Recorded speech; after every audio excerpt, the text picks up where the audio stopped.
some days I'm like on top of the world. I'm like, I got this. I'm solving world problems. And then the next day I'm like, I don't want to get out of bed. I'm just going to ignore that the world exists right now.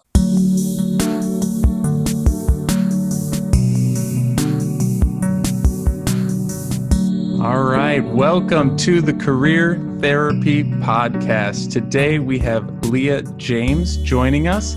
And Lia, I'm just going to kick it off by reading your LinkedIn profile headline and then allowing you to introduce yourself to the career therapy community. So your LinkedIn profile headline says, she, her, instructional design and facilitation, diversity and inclusion, and storyteller. But we know that the headline doesn't say everything. So Lia, tell us about yourself.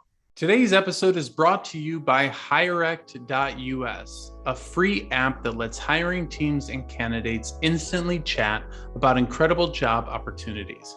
If you're a hiring manager, CEO, or recruiter, download the HIRECT app to see a curated list of talented individuals and accelerate your hiring process 10 times faster than traditional ways. And if you're a job seeker, join the platform to start talking to decision makers at startups who are ready to hire. Businesses grow faster when everyone is communicating seamlessly. Download HIRECT.us, that's HIRECT.us today. Oh, it says everything. I took very long to craft that. No, I'm kidding. It doesn't ever say everything. So I have a really hard time claiming a title.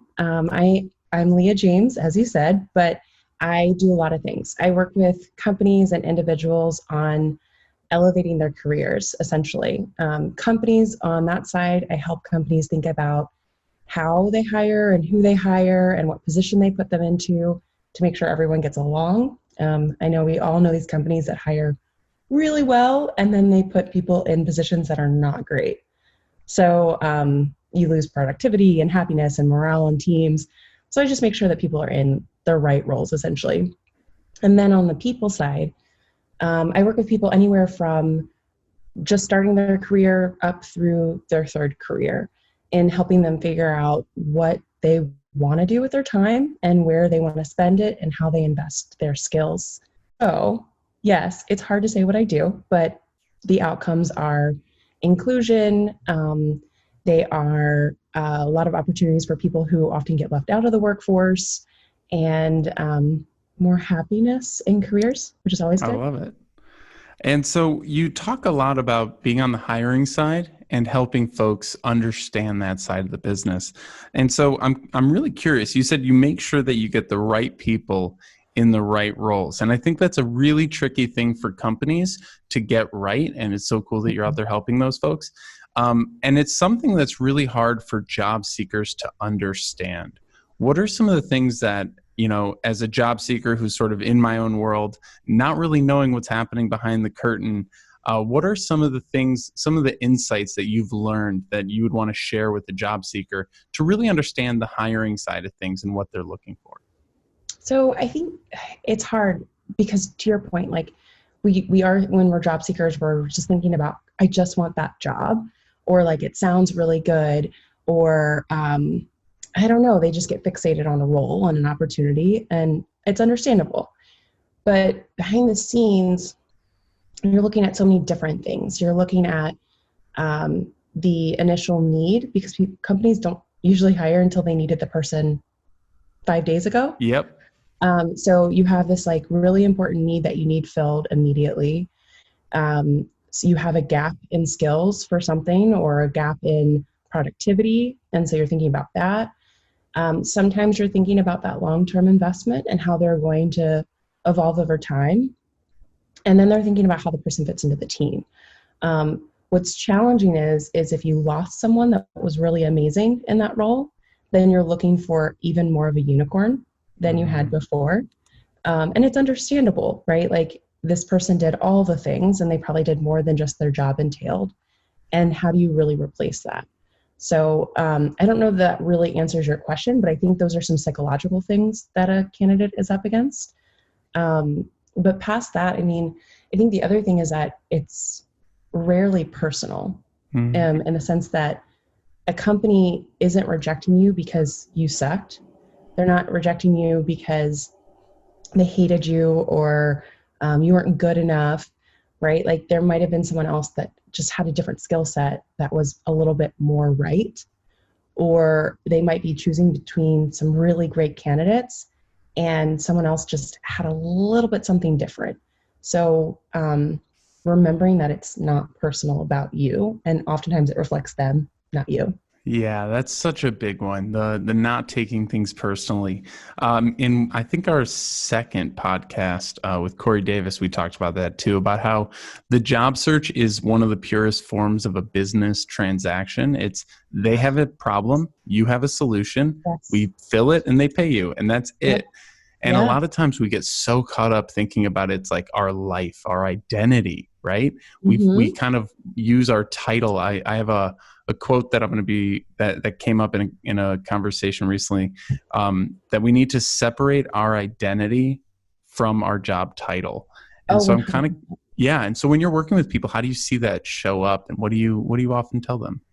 Oh, I mean, I think the biggest thing that I try to help them understand is that if you can consider yourself like a business when you're job seeking, like as a freelancer would, or a independent consultant or contractor or anything like that, it's probably the best thing you can do for yourself, because it allows you to do exactly what you're saying. Separate yourself from the job title, separate yourself from the failure. And to remember that, one, it is a transaction, right? You're trading skills for pay. You have something that they want, they have something that you want, and you're exchanging it. And that's the same with negotiation too.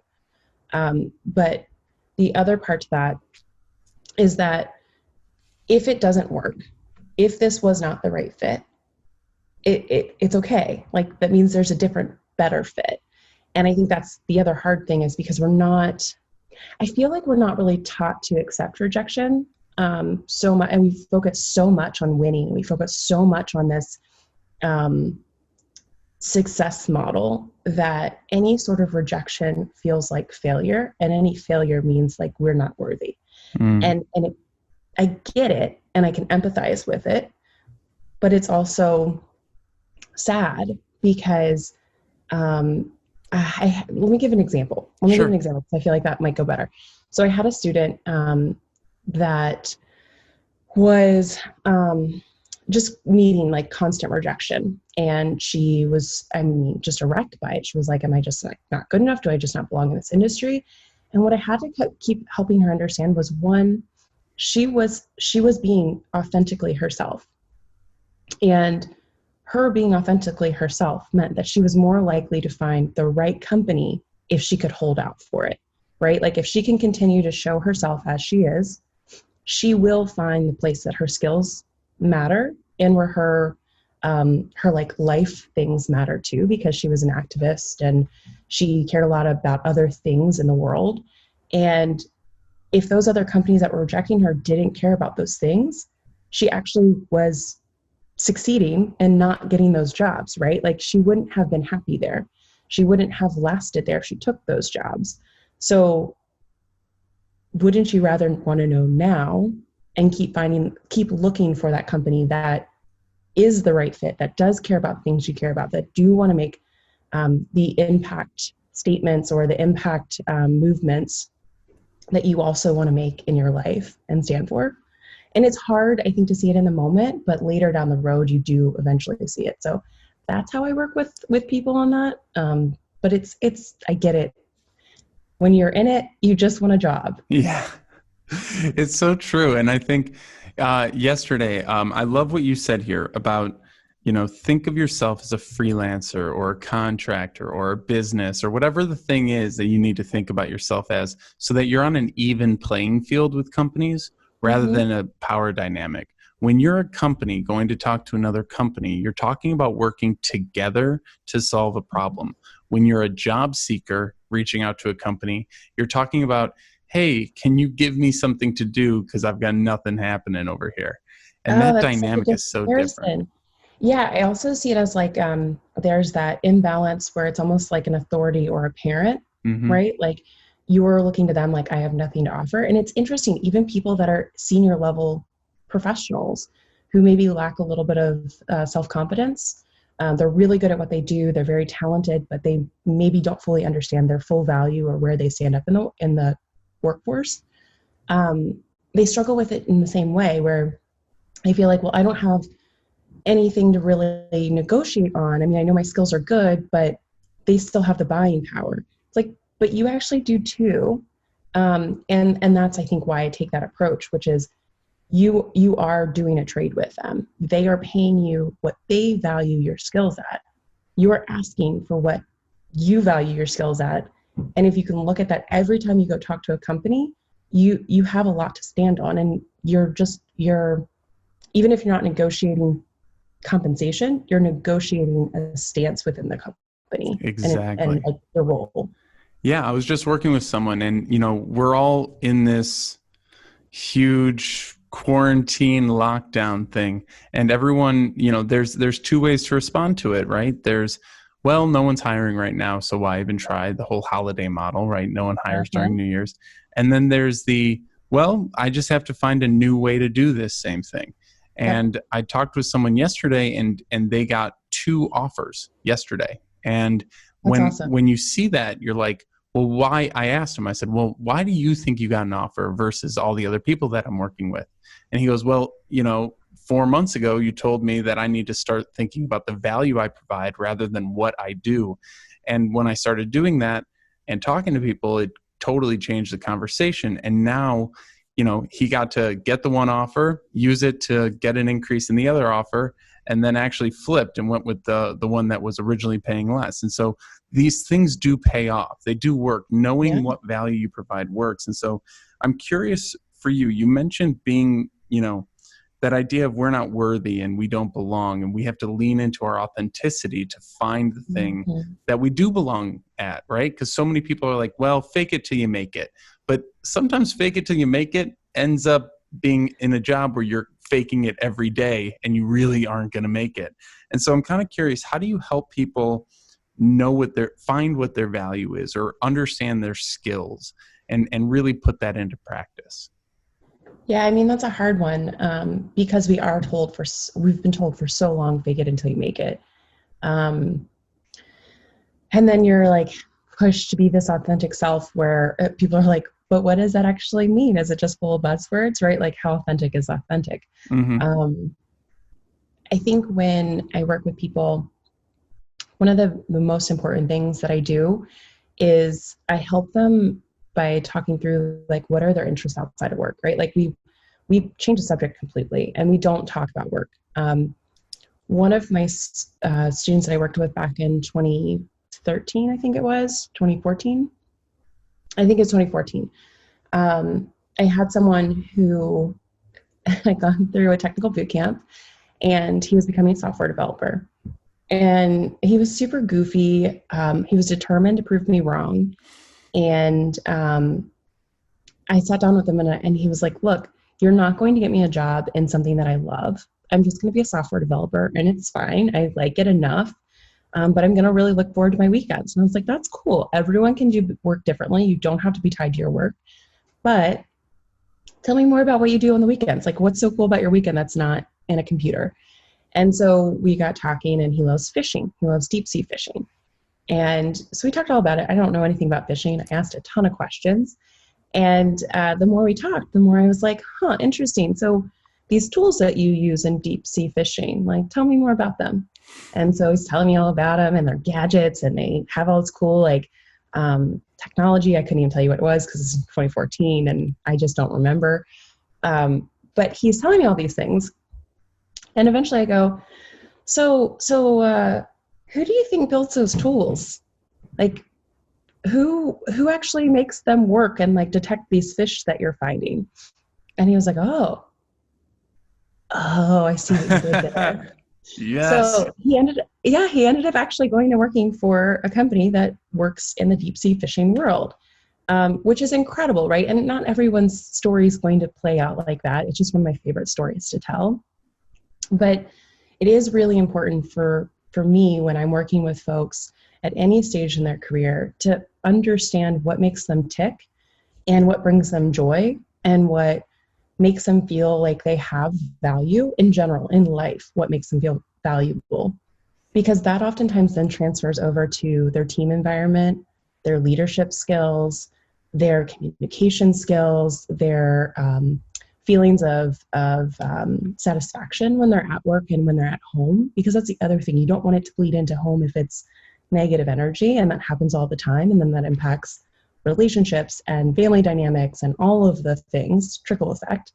So long story short, when thinking about how to help people see their value, it's understanding all of those other like feelings inside and helping them focus on that to understand then like where those feelings coming from. They're usually tied to skills. They're usually tied to like how they work and like where they go through a process. And then when they learn that they can talk about those things in a job interview or in a negotiation or in a promotion opportunity, it changes everything. And that is authenticity. Like that's real authenticity. So I guess that's what I do.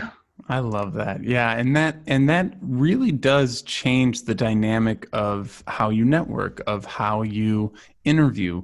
One of the phrases that's in the email template I tell people to use while networking is, I came across your profile and am excited to learn more about what you do.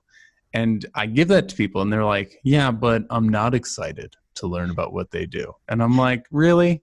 That's the approach. Exactly. Yeah. And I'm like, also, first of all, fine, don't talk to them. There's 10,000 people you could reach out to. And second, how do you know?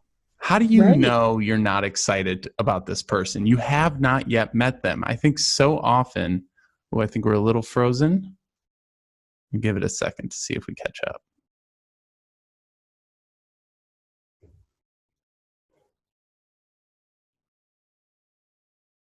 Yeah, sorry if it is. Hey there, we froze a second. Okay. All right. No worries. I'll cut it. I'll cut it out. Okay. So often people are trying to determine whether or not this is a good company or this is a good fit or this is a good person. Yeah. They spend hours and hours wondering rather than just going and doing it and seeing. There are tons of people I've met who I'm like, I'll never talk to that person again the rest of my life. And it's perfectly fine. But then you meet that one person who nerds out the way you nerd out, and suddenly you're keeping in touch for 5 years like us, right? Yes, exactly. Exactly. Well, so, okay, I think you and I coach similarly, which is I tell them not to job search, which sounds counterintuitive. I tell them to make friends. Always. Just make friends.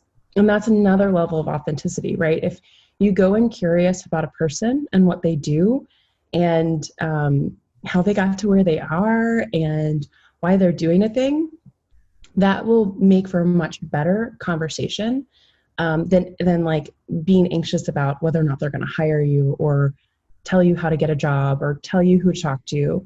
But I think for a lot of people, that's scary. I guess I say that because I know it's scary, but I don't really understand it, because I think it's a lot less intimidating to go talk to someone than to apply and have no idea what happened on the other end. I don't know. I don't know why I think that's so much simpler. But yeah, and I think the other thing is though, people that can allow themselves to be interested in the other person is also someone who's willing to be vulnerable. And I think that when you do that, people put up those blockers because they're not willing to be they're not willing to be vulnerable, because that could be an interruption in their ability to scale their career. Because then they look like a fraud, or someone will figure out that they don't really know what they're talking about, or they don't actually have all this experience that they're saying they have on their resume, when really they probably do. It's just imposter syndrome, as you know, comes up. So yeah, I don't know really where I'm going with that, other than to say, like, I think I love that line, and I think that line is so important. And if someone's not excited to talk to that person, then they probably should be trying to find someone else to talk to that they are excited about. Exactly. And really what you're getting at here, and I think it's not so much, I'm not sure if it's fear. I'm not sure what it is either, because you said, I'm not sure why it's easier for people to just apply online and fake it than to actually go be authentic with people. And I think the most interesting way I've seen that show up is when you get to any interview, they're likely going to ask you the question, why do you want to work here? Right. Mm-hmm. And so, of course, when I sit down with anyone and talk about their job search, I say, well, what companies are you interested in? Well, we ask that question, but of course the companies are always the same. I want to work at Google or Facebook or wherever, right? And I go, well, why Google? And I actually had someone who said they really wanted to work at Amazon, which is something you hear every day because Amazon literally does everything. And in this world right now, they are taking over. But and so I said, well, why Amazon? And they said, because it's Amazon. And I go, that's going to be a pretty terrible answer in an interview, like, oh, just because. And I go, well, what is your favorite Amazon product? And they go, oh, I can't say her name because she'll talk, but the A word over there that will start chatting with me if I say it. I've had that happen in so many live streams. And so it took me a minute. I was like, the what? Got it. Alexa. Alexa, got it. I don't have one. Yeah. And so I go, well, why that? And he goes, well, my background is in linguistics and I really love language. And I'm now in software development and I love the overlap of language and software. I'm like, so you're not interested in Amazon. You're interested in voice technology. And there's thousands of companies that do that. So let's go down that path because you might not get into Amazon right away, but you can at least get into the Babelfish, whatever company or something like that, and find your way down that road for the next 30, 40 years of working on voice technology. And that I think is such a better view of where do you want to work, that question that comes up. What are your thoughts on that? No, sorry, I got really excited while you're talking about it because one, I got chills when you said that. Because I think that moment, that unlocking moment where someone goes, oh, right, I like it because of this. That's the conversation, right? Like that's what people want to talk about. And that's what grows your career. That's where you become super successful. But I think there's like this interesting moment when people connect or when people converse about stuff where, especially if it's with a stranger, if you're not comfortable talking about the things that you love or the things that you get excited about or the things that you geek out about, you try to keep your composure. And by keeping your composure, you might not say all the things that you're interested in. So you might just say, well, I want to work at Amazon because it's Amazon, because that's what everyone says, right? It's a simple answer. It's an easy answer. It's a nice way to it's like when you ask someone, how's your day? And you say, it's going well, but you don't really mean it's going well. There's like a million other things you could say. It's the same concept. But when you teach people to dig into the things that are driving them and their interest in that, it changes everything. And it's amazing what they can find. Like what you said, you might not end up working on Alexa. You might end up working with some other company that does similar technologies. You might find your dream company or a version of your dream company by doing that. Like by just focusing on that piece and talking about that piece comfortably and getting excited and geeking out and being okay with the fact maybe a little bit goofy when you geek out. Like that's where people connect. That's where we love to talk. Absolutely. And it brings up this other point here of when you're going out and you're talking to companies, you want to be energetic and excited, right? So you do need to chase those things that excite you, but people worry, right? They worry that by limiting myself, by having any focus at all, by focusing on anything, I'm limiting my options. And, the kind of joke response is, well, you chose this education, so that limited you to being a doctor, right? And so you're already doing it. Why stop now? And that sort of feeling of it's going to be too small of a category, right? But you talked about deep sea fishing as a category, right? How much smaller could you get, right? And so this idea, I think, is really important for folks to understand of there are a lot of companies working on every single issue.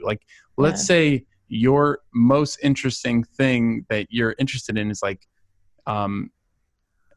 God, I wanted to come up with a brilliant example off the top of my head and I didn't, but we're going to pause that little tangent I was about to go on because I want to bring up this other question that's been on my mind, which is culture.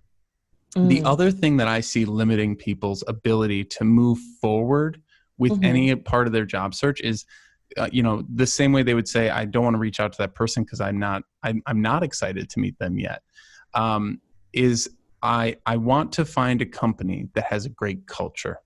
Right. And I hear that and I go, what in God's name do you mean? I have no clue what that means. It's like, I understand that you don't want to be in a toxic culture. That makes sense. But what do you mean you want to be in a place with a good culture? Because no matter who you ask, if you go in and you say at the end of the interview, what's the culture like here? Everyone's going to go, it's great. Because who's going to say it's crappy on a job interview? Right. So what do you say when people are so focused on culture instead of, interest or this geeking out side of things?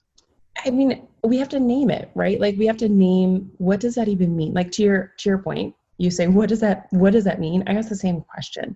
What does good culture mean to you? Because it means something different for everyone.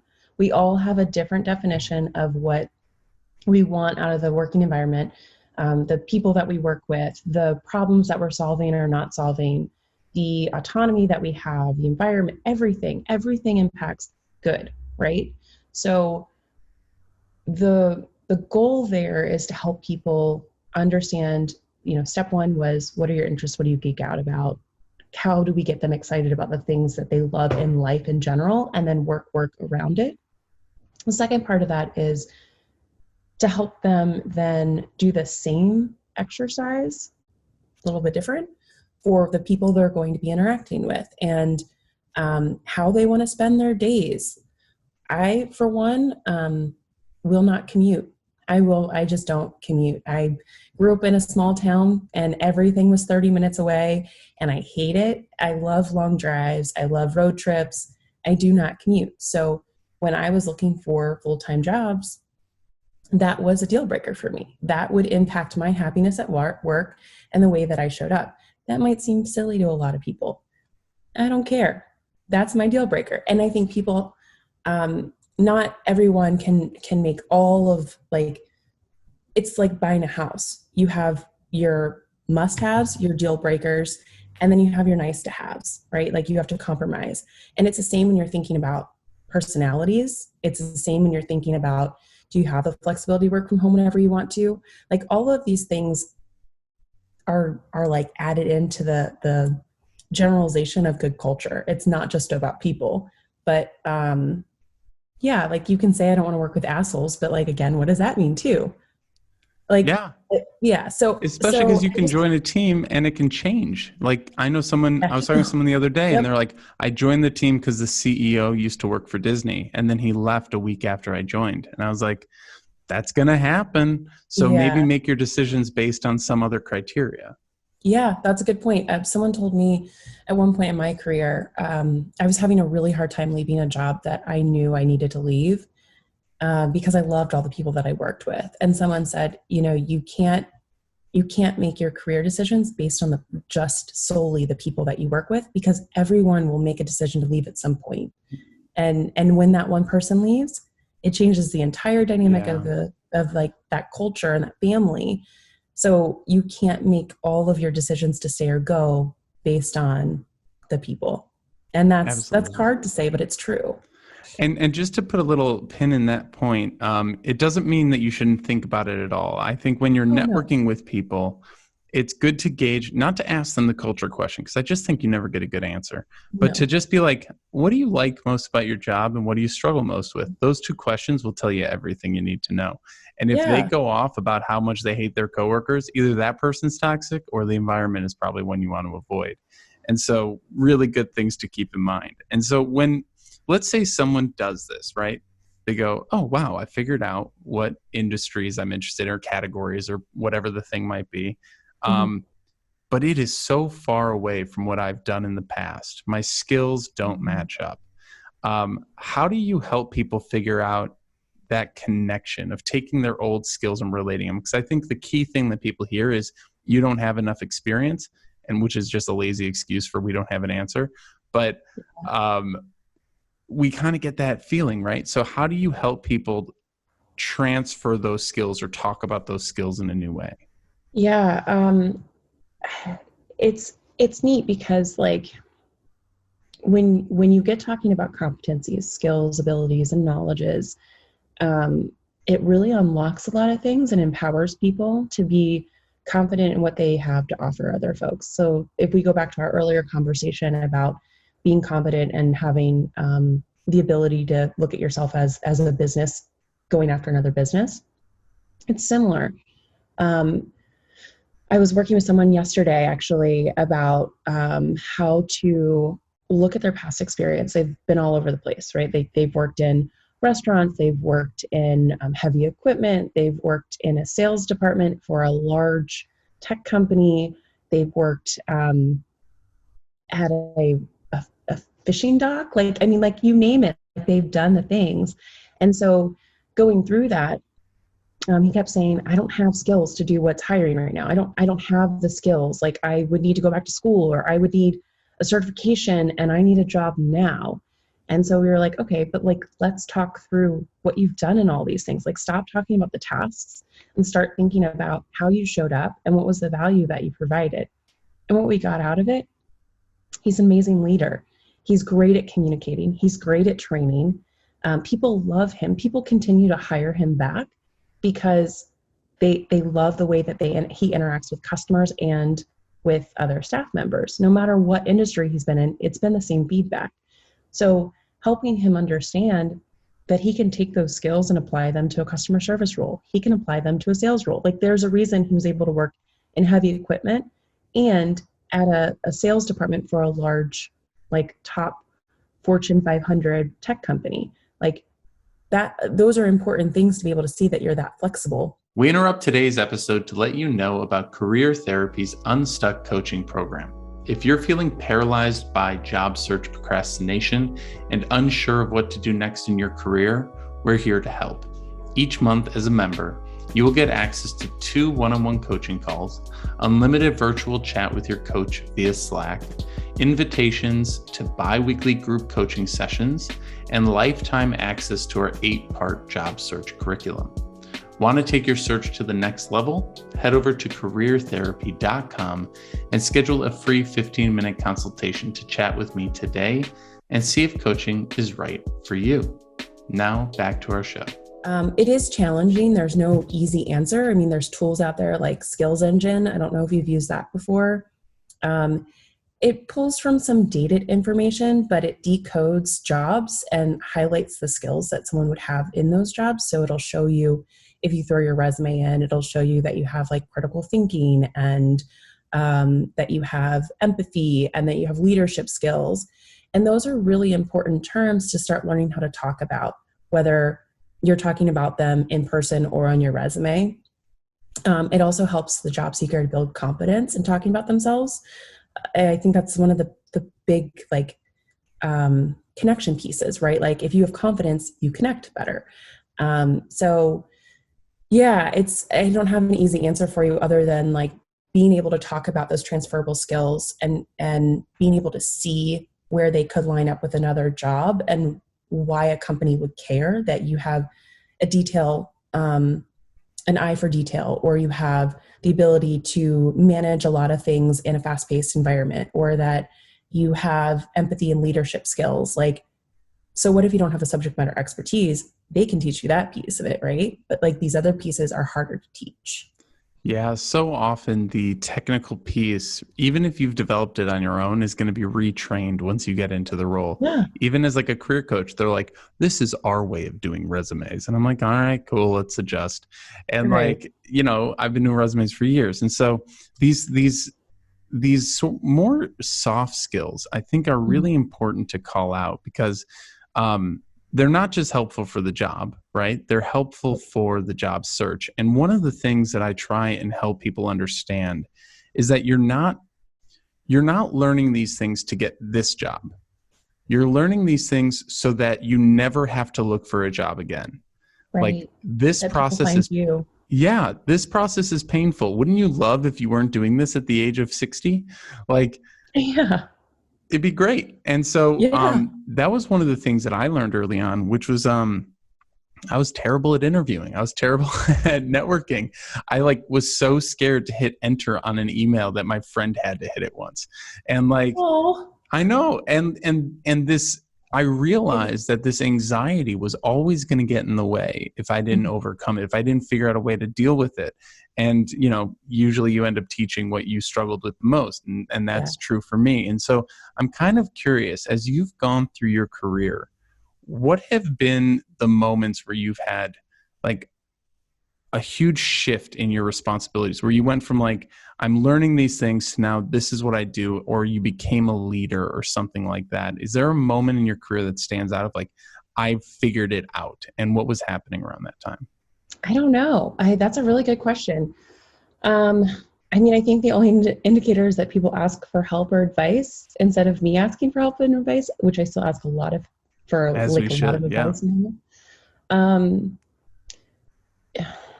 I don't really know how to answer this question other than like, I think when you take that shift from doing to, I guess, leadership, and I don't know if that's fully like the right question, but that's what we're going to go with. Yeah. Because that's where my mind went while I was thinking about your question.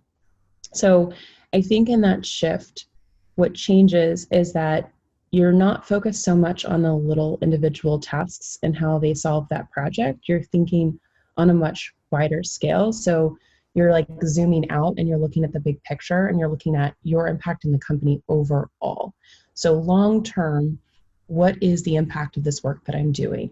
I think before that, I was really looking on a short-term thing where something didn't work. It felt like the end of the world. I am 100% a perfectionist that really struggles with failure. I know that about myself, and that's probably why I teach a lot on the fear of failure. So because of that, it was a big blocker for me in my career in elevating into a leadership role. I think I naturally always wanted to help people and had a lot of empathy and could see how people work together, but I couldn't quite get to that position because if something didn't work in the way that I saw it in like a small frame, I struggled to get over it and I struggled to get past it. So when I had a mentor like work with me on being able to step back and see the big picture, that was really what unlocked it for me. And I think for a lot of people that I've worked with, it's similar. That hump to get over the tasks and the thing that like the list of to-dos and being able to see more about people interaction and theories and strategy and how then you can break that down is maybe that shift. But I don't know if that fully answers your question. That's just where I went with it. I think to your point, I'm not the world's best interviewer, and that wasn't a good question. And so I appreciate your answer to it. But like, even as I was asking that question, I realized I wasn't quite sure where it was going. I was like, ooh, am I going to have to cut this one out? But you answered it so well, I'm going to leave it in. And I think it's a good example of like real-time quote unquote failures, right? And I think that that's such a fun thing to think about, because so often these failures that we experience aren't huge. They're really small, right? Like asking a question in an ambiguous or tough to understand way. And let's just port this over to the job search. You're in an interview, right? And you get asked a question and you don't know the answer. There's a lot of ways to respond, right? Yep. The typical way is to freeze up, get that frog in your throat, and have no clue what to do from there. The best possible way to respond, or at least one of the many possible ways to respond, is to say, I don't know the answer to that. And either think about it or go home and research it and follow up with a great follow-up. There's a ton of ways you can respond. And I try so hard to help people find the amusement in the process versus the anxieties in the process of being like, rather than being like, well, that interview was terrible and I'm a worthless human being and all these other things, going, that was funny. Wow, that really went bad. And laughing. Like move on, right? Yeah. But that move on piece is hard. Okay, so I'm pretty sure you were going somewhere with it and I'm cutting you off for a second because I need to add that I have this really amazing mentor and woman that I work with who teaches applied improv for business. And that has changed everything for me too. I think I float between this world of I'm funny on accident and I'm too serious. And so I have a hard time too, like looking at a situation going, huh, that was really funny. Okay, whatever, let's move on. I've gotten better at it over the years. Working with her has changed everything for me because in all of her exercises, she'll say, if you fail, just high five each other and laugh about it. And like, it makes me laugh every time that I screw up in a webinar or in a speech or in a workshop or working with someone one-on-one. I'm like, why did I say that? That was so stupid. But now I'm able to laugh about it. And I wish that everyone got that experience, right? Like, I think it's more so of a, I wish we taught that. Like, I wish that that was something that we had ingrained in us from childhood, that it is funny to make a mistake and it is okay to make a mistake. And we all say dumb things all the time. Like Seth Godin had a blog post a couple months ago that was, we talk all the time and we make a lot of mistakes, but we refuse to write because we're afraid of writing something wrong. So maybe we should either stop talking or we should write more. And I thought it was so clever, and it made me laugh because I'm like, you're right, we should all just stop talking more. But or like think more about what we talk about, but we're not going to. We're going to keep talking and we're going to keep saying stupid things. And that's how we learn, right? We get feedback every time we say something. So if you're in an interview and you say something stupid and you don't get the job because of it, then you probably shouldn't have had that job anyway, right? Like, if they can't laugh at something that you said wrong, or they can't ask you about something that you said wrong, or you don't get the opportunity to follow up about it, then how would that have worked out in your environment long term? Yeah, and we've all been in environments like that where you're walking on eggshells at work, and it's incredibly difficult, right? Yeah. Versus, a manager that's like, yeah, we all screw up, but hey, don't do it again, but like, we get it. It reminds me of something that happened this morning. So I do a daily live stream, and speaking of Seth Godin's thing, which is we mess up a lot when we talk, I'm always worried about putting my foot in my mouth because I can't edit it the way I do these. And not that I edit these much, but one of the funny things that happened this morning is someone joined and they were very active in the comments. Like, they commented a few things, and then I critiqued something on their profile, and then they disappeared and deleted their comments. And I was like, uh-oh, did I just do something mean? Like, I thought I was being really kind and whatever. No. And maybe, maybe I'm reading into it too much. There's all sorts of things, right? That's what we do. But what's so funny is that person disappeared, and then someone else sent me an email saying that was the best live stream yet. Please do more. I can't wait to like meet you in person someday. And it's funny how like everyone in the job search is trying to walk this middle line where they are not offending anyone and not having an opinion on anything and not being committed to anything, being totally fluid. Like, I don't know. I don't even know what I'm trying to say there, but we need to have an opinion. Like your client who was like, I really would not like to work at, let's say, a bank or something, because that's not what I believe is the right thing to do. We need to have some sort of a strong opinion for them to even remember that we were in the room, right? And so how have you sort of seen that? Have you seen folks like really start to own their opinions in this process? And has it gotten to them in trouble, or has it always kind of worked out for them? I mean, I'm not having any that really pop up that have gotten them in trouble necessarily. Rejection, yeah, like lots of rejection. The more opinionated we are and the more we show ourselves, the more we're going to face rejection. But that doesn't mean it's a bad thing. As I said earlier, like, that's actually you weeding out the things that you would not enjoy working in, or the jobs that you wouldn't want long term. And like, I hate this comparison. I think we've talked about this before, but it's like dating, right? Like, sometimes you go through all the wrong people to get to the right person, or one of the right people.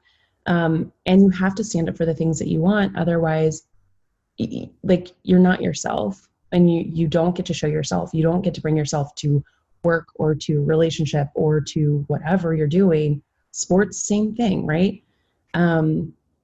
And ultimately that means that you're not happy and you're not going to be successful. So it is a hard process to get someone to that point where they're comfortable speaking up and being honest about who they are and honest about their opinions. It's hard for leaders. Like, job seekers think it's just them in that role that is like trying to perform. But it's leaders too, right? Like, they don't want to be caught as a fraud, or they don't want to be caught not knowing something that maybe one of their employees knows more about. But the reality is when we're a little bit more honest about what we care about or what we do and don't know, that's where we're able to do more with the work. We're able to do more as a team. We're able to be happier at work because we're not hiding so much or covering. And it doesn't work out all the time. Like, I had one student who, and I say students because I worked at two different. I never know what to call people. I know, it's so bad. I shouldn't say that. And I still work with them, 5 years later, occasionally when I'm not in working there anymore. Right. It's so weird. I'll stop calling them students. People. I worked with this individual, and he had a job interview. Everything was going really well, and the last interview was with, I don't know that it was the CEO, but it was one of the head bosses, and he was kind of a jerk, and he was really rude to the other women who were in the room. He was very dismissive of the guy that he was interviewing. Either way, at the end, he got an offer.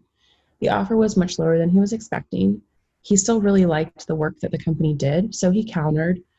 And his counter wasn't crazy. It was 10% more, which is what you would typically expect a counteroffer to be.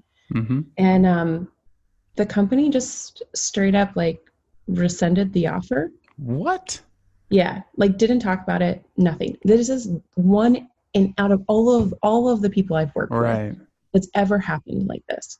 Dodge a bullet. And there were a couple things after we talked about it that we kind of picked up on. And in that last interview, there were a couple times that the head boss was rude, and the guy kind of interjected to kind of ease the situation. And so he probably deflated his boss's ego, right? He probably made the boss not feel great. And even though he was doing the right thing in trying to create a better environment, he still felt like he didn't stand up for the other people in the room as much as he could have, but he felt like the power dynamic kept him from doing that. But these are real scenarios that happen in everyday situations, not just in interviews. And so if it's going to happen in an interview and you do a thing that you don't even feel like is your full self, and you got rejected, you got the job, you counter-offered, and then it got rescinded without even a conversation, that feels really crappy in that moment. But I guarantee you in a couple months, you're going to look back and go, thank God I did not get that job. Mm-hmm. Right? Thank God that did not work out. And that should be a moment where you go, I don't want to work there because I couldn't even be myself, and it didn't stand for what I care about. So those are other things. And I get it that when you're in the moment, and if you really need a job, that's not a great feeling. But I think that the job search goes faster. Maybe faster is not the right word, but it can go faster when you're really narrow focused and or laser focused in the things that you want out of a situation, the offerings that you have for them, and the value that you can provide, and that you can be a little more true to yourself and authentic, that word that we all love, but we don't always do. It allows you to find those other people that you actually can connect with and do those things with. Yeah. And I love that you brought leadership into it too, because a lot of people, the majority of people have worked for a leader that's wishy-washy or a flip-flopper, where every day you come in and you're like, I don't know what this person wants me to do. And then they come to you and they're like, Martin, we're frozen a little bit. Yeah. So we've all worked for a boss, or chances are we've all worked for a boss who has been non-committal or flip-floppy or whatever it might be. And I think non-committal is probably the worst, right? You go to your boss, you need an answer so you can move forward with something. And they go, well, I don't know. What do you think? And they kind of hem and haw and never give an answer and never commit to anything. And that is bad leadership, right? You need to have a leader that is confident in the direction that you're headed so you know what to do, right? And there's this spectrum that I see of people who are lacking confidence. So that's the bottom end of the spectrum, people who have the right amount of confidence, and then people who are cocky. And we don't want to fall into that cocky camp. And I think so many people fear confidence because they think confidence is cocky. But the truth is, they're not even close to confident yet. They're at like undercutting their own abilities. Like, and so, saying things like, I just graduated from, I'm new to this area, I'm blah, blah, blah, like saying those things and then trying to make a pitch. It's like, I started my business today. Would you like to hire me? It's like, no, I want to work with the people who have results. And so most people are constantly underselling themselves or undercutting their pitch. And I'm just trying to get them to confident. But then you get those people that are just like, I work with a lot of salespeople, just a little too much on the other side, and we got to tamper it down, a little humility in there too. And I'm kind of curious what your thoughts are on that spectrum and what you think helps people go from underselling themselves or undercutting their own pitch to getting to that, like, just here's what I do and I'm confident in it. Practice, right? Like in coaching, helping them be able to see that. But I also like to remind people that they don't like working for someone that's wishy-washy, right? It's really hard to make hard decisions. It's hard to tell someone no. It's hard to tell someone they're wrong. It's hard to tell someone that they're not working out and you got to let them go, right? But it's the right thing to do because it's right for everyone. It's not just right for you as the leader. It's right for the person that you're letting go because they are suffering and everyone on the team is suffering. There's a woman that I worked with who I just absolutely adore. And she is this brilliant human who, when she looks at a problem, like I can see it. She's like deconstructing it in her mind, so cool. like a transformer, like just like pulling out the pieces and then putting it together in a way that it did not belong in the first place, but like now is way cooler and you could have never imagined it. She was on a team that was not like that. The team was, let's make a product, let's make a project, let's answer the questions. And they just were fast paced. And like, once you made it, it was done, on to the next thing. Right. But like you had to do it really well the first time around. And she just didn't belong on that team not because she wasn't good enough, but because it was the wrong match. Like she's excellent. And what she couldn't see was that by her staying there and her boss, this was the other piece, the boss kept trying to make it work for her, kept trying to like, because I was coaching both. So the boss was like, we've had so many conversations, we've put her on a PIP, we've done all these things and she just isn't working. And I'm like, it's been a year. You two need to agree to separate because this is hurting the team. It's hurting you as a leader and it's hurting her. She could be doing something else that's way more relevant for her skill set and more impactful for the world if she was doing that thing. But you all have to decide to leave. So if you can remind other people, and she did, by the way, and then she got this really incredible job where she applied to be an intern and then ended up getting a manager, an engineer manager role, or project manager role. And it was the most amazing fit. It was incredible. But I think what people have to remember is when they report to a leader who doesn't give them direct feedback, that doesn't tell them yes or no, that doesn't give them any sort of like clear direction, it's frustrating. So they then should also represent that, right? Like they need to draw a line in the sand and say yes or no. And it's not always black and white. It's also collaborative, right? Like get all the different people's opinions and feedback and interests, and then help all of everything work together. But being confident enough to say, this is what we're going to do, and this is what I offer the team, is a really, really, really important place to get in your career.